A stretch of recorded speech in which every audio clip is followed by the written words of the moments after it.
Okay, Bismillahirrahmanirrahim. Assalamualaikum. Kita akan masuk pada bab yang ke-8. Tajuknya pilihan raya. Okay, untuk tajuk pilihan raya ini, ada 4 subtopik yang perlu awak ketahui. Yang pertama, 8.1, perkembangan pilihan raya di Persekutuan Tanah Melayu. 8.2, proses pilihan raya umum yang pertama. Yang 8.3, penubuhan Majlis Perundangan Persekutuan. Dan 8.4, peranan Kabinet Pertama Persekutuan Tanah Melayu. Awak boleh tengok buku teks awak, muka surat 194. Okey, jadi untuk hari ini kita akan belajar 8.1 dan juga 8.2. Okey, kita lihat dulu sebelum kita masuk 8.1. Bagaimana peristiwa pilihan raya ini berlaku bermula pada tahun 1951, iaitu pilihan raya Majlis Perbandaran Georgetown telah diadakan. Kemudian 1952, pilihan raya Majlis Perbandaran Kuala Lumpur. Tahun 1954, pilihan raya negeri diadakan. Tahun 1955, pilihan raya Majlis Perundangan Persekutuan. Dan tahun 1956, pilihan raya Majlis Perbandaran Kuching. Okay, kita lihat yang pertama, 81, perkembangan pilihan raya di Persekutuan Tanah Melayu. Jadi pada akhir pembelajaran nanti, kamu akan dapat memerihalkan perkembangan pilihan raya di Persekutuan Tanah Melayu. Okey, kita lihat dulu pengenalan.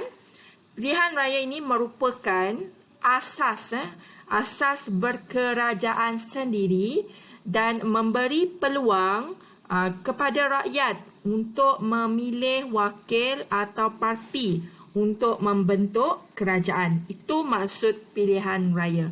Dia adalah asas berkerajaan sendiri dan kita dapat peluang untuk memilih wakil ataupun parti membentuk kerajaan.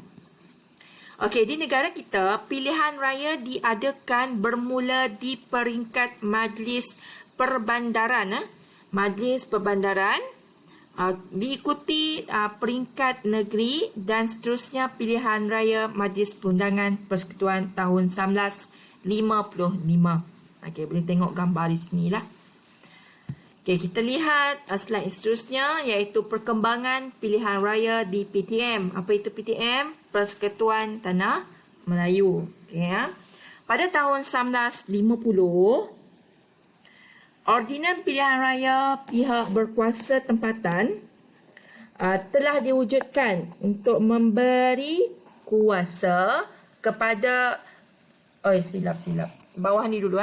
Pilihan raya di PTM diadakan selaras dengan peruntukan dalam perjanjian PTM tahun 1948. Dia bermula tahun 1948. Kemudian kerajaan persekutuan telah mewujudkan jawatan kuasa pilihan raya bagi Majlis Mesyuarat Perundangan, iaitu untuk mengkaji dan membuat cadangan tentang perkara tersebut. Kemudian yang ketiga, tahun 1950, Ordinan Pilihan Raya pihak berkuasa tempatan telah diwujudkan untuk memberikan kuasa kepada Majlis Tempatan mengadakan pilihan raya. Kemudian yang keempat, tahun 1951, pilihan raya Majlis Perbandaran pertama telah diadakan di Georgetown, Pulau Pinang. Kemudian pada Februari 1952, pilihan raya Majlis Perbandaran Kuala Lumpur telah diadakan dan tahun 1954, pilihan raya peringkat negeri diadakan. Inilah perkembangan pilihan raya yang berlaku di Persekutuan Tanah Melayu, iaitu sekarang ni dikenali sebagai Semenanjung Malaysia. Okey, seterusnya kita lihat pilihan raya Majlis Perbandaran Georgetown tahun 1951.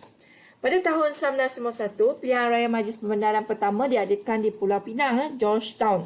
Okey. Pilihan raya Perbandaran Georgetown ini diadakan untuk memilih 9 orang ahli Pesuruhjaya Perbandaran Georgetown. Okey, kemudian sebelum pilihan raya diadakan, ahli dalam Majlis Perbandaran dilantik oleh Gubernur NNS. Apa itu NNS? Negeri-Negeri Selat. 17 Mei hingga 30 Jun 1951, hari pendaftaran pemilih diadakan selama 6 minggu. Seterusnya seramai 14,514 orang pengundi daftar untuk membuang undi. Okey, ini adalah perkembangan pilihan raya Majlis Perbandaran Georgetown, Pulau Pinang. Seterusnya, Pilihan Raya Majlis Perbandaran Kuala Lumpur yang telah diadakan pada tahun 1952. Okey, pada pilihan raya Majlis Perbandaran Kuala Lumpur telah diadakan pada Februari 1952, tahun 1952. Pilihan raya ini diadakan untuk merebut 12 kerusi Majlis Perbandaran Kuala Lumpur bagi Sentul, Bangsa, Imbi dan Petaling Jaya. Ini kawasan di Kuala Lumpur. Jadi dalam pilihan raya ini, UMNO bahagian Kuala Lumpur dan MCA pula adalah bahagian Selangor mula mengadakan kerjasama dan gabungan. Dan gabungan ini pada peringkat awalnya dikenali sebagai perikatan. Okey, jadi pilihan raya Majlis Perbandaran seterusnya telah diadakan pada peringkat Bandar Johor Bahru, Ipoh, Alor, di Kedah, Melaka dan Seremban. Jadi kerjasama parti UMNO dan MCA terus dapat kemenangan pada kerusi Majlis Perbandaran yang telah dipertandingan, iaitu membentuk perikatan. Okey, seterusnya pilihan raya peringkat negeri tahun 1954. Okey. Nah, pada tahun 1954, pilihan raya peringkat negeri telah diadakan. Okey, dalam pilihan raya ini, Perikatan UMNO MCA telah memenangi 226 kursi daripada 268 kursi negeri yang dipertandingkan.